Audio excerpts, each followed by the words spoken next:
Hello everyone, आज हम लेकर के आए हैं क्लास 10th सिविक्स का इंपॉर्टेंट पीवाईक्यूज। और ये जो पीवाईक्यूज है ये लास्ट 10 इयर्स के रिपीटेड पीवाईक्यूज हैं और बहुत ही शानदार आपके लिए लेकर के आए हैं ऐसे पीवाईक्यूज जो बार बार एग्जाम में पूछे जाते हैं। तो आप वीडियो को जरूर से एंड तक देखिएगा, ठीक है। और ये सारा का सारा पीवाईक्यूज देखिए प्रीवियस ईयर में पूछा गया है, कब कब पूछा गया है इसको भी हमने आपको बताया।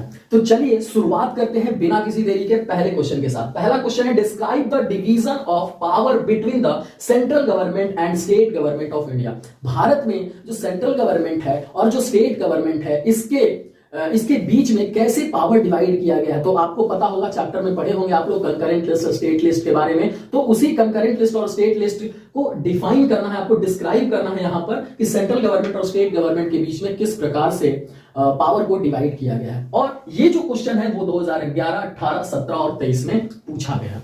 इसके अलावा दूसरा क्वेश्चन पॉलिटिकल पार्टीज नाम के चैप्टर से है कि what is multi party system. Multi party system क्या होता है और explain the merit and demerit of the multi party system. Merit क्या है मल्टी पार्टी सिस्टम का और डीमेरिट क्या है मल्टी पार्टी सिस्टम का, इसको भी आपको लिखना है। और 2012, 18 और 2023 में क्वेश्चन पूछा गया है, अभी हाल फिलहाल 2023 में पूछा गया, ठीक है।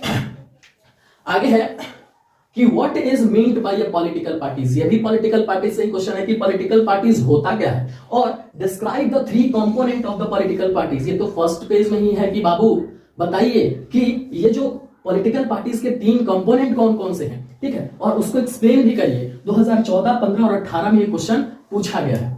इसके अलावा कि explain any 3 consequences of majority policies adopted by the Sri Lankan government. Sri Lankan government ने कुछ पॉलिसीज लेकर के आई थी सिन्हालास को लेकर के कि सिन्हालास को क्या रखा जाएगा बाबू, सुपरमेसी में रखा जाएगा, मतलब उनको समाज में ज्यादा वैल्यू मिलेगा। और साथ ही साथ सिन्हाला जो लोग हैं उनको सरकारी जॉब यानी गवर्नमेंट जॉब में छूट भी मिलेगी, उनको आसानी से नौकरी लग जाएगा। लेकिन वहीं पे जो तमिल लोग हैं उनको उतना ज्यादा वैल्यू नहीं मिलेगा, गवर्नमेंट जॉब नहीं दिया जाएगा। यानी कि बहुत सारी ऐसी पॉलिसीज लेकर के आई थी जिसका नतीजा भी देखने के लिए मिला था। तो वैसे 3 नतीजे आपको बताने हैं, 3 कॉन्सिक्वेंसेस बताने हैं। पहला सिविल वॉर हो गया था, ठीक है, ऐसे आपने देखा था श्रीलंका में सिविल वॉर जैसी सिचुएशन हुई थी इसी श्रीलंका गवर्नमेंट की कुछ नीतियों की वजह से। तो ये जो क्वेश्चन है वो 2012, 16 और 17 में पूछा गया क्वेश्चन, ठीक है। अगला है differentiate between horizontal power sharing and vertical power sharing. Horizontal power sharing और वर्टिकल पावर शेयरिंग में क्या डिफरेंस है। तो ये भी क्वेश्चन जो है बाबू आपका 2011, 12, 16 और 17 में पूछा गया है कि हॉरिजॉन्टल पावर शेयरिंग और वर्टिकल पावर शेयरिंग में क्या डिफरेंस है।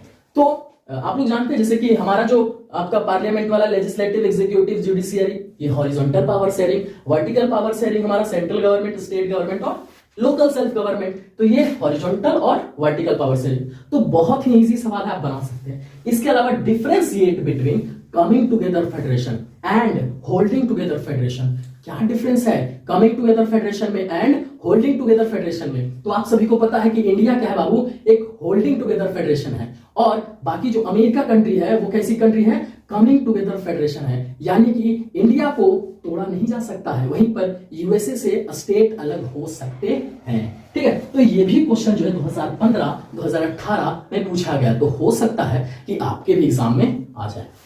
चलिए आगे बढ़ते हैं, नेक्स्ट क्वेश्चन और देखें कि describe the significance of decentralization. तो सबसे पहले तो जानना यही महत्वपूर्ण है कि डिसेंट्रलाइजेशन होता क्या है।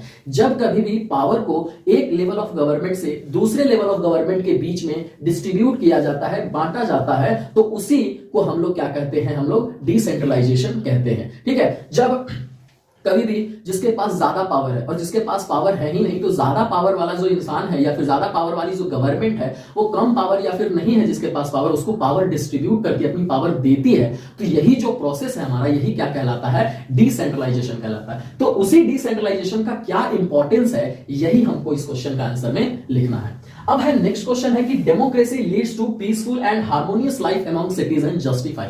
अब देखिए जिस कंट्री में भी डेमोक्रेसी है वहां पर शांतिपूर्ण तरीके से लोग रह रहे हैं, शांतिपूर्ण तरीके से, साथ साथ ही क्या कह सकते हैं कि भाईचारा बना करके रह रहे हैं। ऐसा क्यों, जस्टिफाई करना है इस स्टेटमेंट को कि लोग जो है जहां जहां डेमोक्रेसी है तो डेमोक्रेसी के कारण से पीसफुल कम्युनिटी और हार्मोनियस कम्युनिटी क्यों हो पा रही है, इसी स्टेटमेंट को आपको क्या करना है, जस्टिफाई करना है। अब नेक्स्ट क्वेश्चन है कि describe any 5 ways in which women in India are discriminated. ठीक है, यानी कि भारत के अंदर यह देखा जा रहा है कि महिलाओं के साथ डिस्क्रिमिनेशन हो रहा है। तो महिलाओं के साथ कैसे कैसे डिस्क्रिमिनेशन हो रहा है, आपको 5 वेज बताना है। बहुत सारे वेज हैं, जैसे कि काम ज्यादा करवा लिया जाता है महिलाओं से, वेतन उनको कम दिया जाता है, इस प्रकार से घर में उनके साथ प्रताड़ना की जाती है, स्कूल नहीं भेजा जाता है बच्चों को, वो लड़कियों को। तो इस प्रकार से बहुत सारे भेदभाव जो है आज भी होते आ रहे हैं।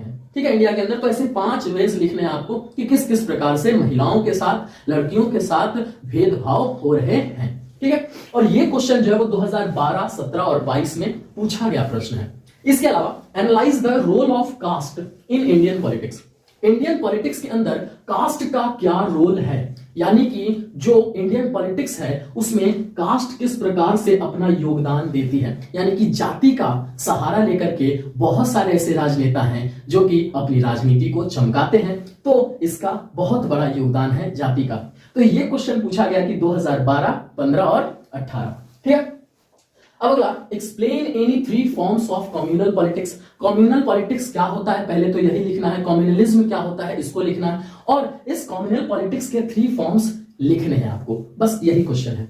इसके अलावा सेकुलरिज्म, सेकुलरिज्म तो आप लोग जान रहे हैं, धर्मनिरपेक्ष। तो secularism is not an ideology of politics और अ पर्सन। ठीक है, सेकुलरिज्म यह जो है इज नॉट एन आइडियोलॉजी, किसी प्रकार का विचारधारा नहीं है, राजनैतिक विचारधारा या फिर किसी पर्सन का विचारधारा नहीं है। यह जो सेकुलरिज्म है ये हमारे देश की नींव है, यानी कि हमारे देश में, हमारा देश जो है वो सेकुलर कंट्री है और हमारे देश में किसी भी धर्म के साथ भेदभाव नहीं होता है, क्योंकि हमारा देश जो है वो एक सेकुलर कंट्री है। तो इसी चीज को आपको एक्सप्लेन करना है। सबसे पहले तो आपको व्हाट इज सेकुलरिज्म इसको डिफाइन करना है, और सेकुलरिज्म किस प्रकार से हमारे देश में सभी लोगों को एक साथ मिलजुल कर के रहने की आजादी देता है। कॉन्स्टिट्यूशन की मदद से ये चीजें संभव हो पाई है। इसके अलावा अगला क्वेश्चन है कि political parties plays a important role in a democracy, write any 5 point to justify this statement. कि पॉलिटिकल पार्टी डेमोक्रेटिक कंट्री में एक इंपॉर्टेंट रोल प्ले करती है, कैसे, तो उसी को 5 पॉइंट लिख करके आपको जस्टिफाई करना है। ठीक है, तो आज इस वीडियो का जो लास्ट क्वेश्चन है हमारा वो है, how is democracy accountable and responsible to the needs and expectation of the citizen. कि किस प्रकार से डेमोक्रेसी जो है, जिस भी कंट्री में डेमोक्रेसी है वहां पर सिटीजन के नीड्स या फिर सिटीजन के जो एक्सपेक्टेशन है उसकी जो रिस्पॉन्सिबिलिटी है और जवाबदेही लेती है डेमोक्रेटिक कंट्री। तो ये जो सारा क्वेश्चन है बाबू, ये सारा प्रीवियस ईयर क्वेश्चन बहुत ही ज्यादा इंपॉर्टेंट है आपके एग्जामिनेशन के लिए, क्लास 10th 2025 के लिए।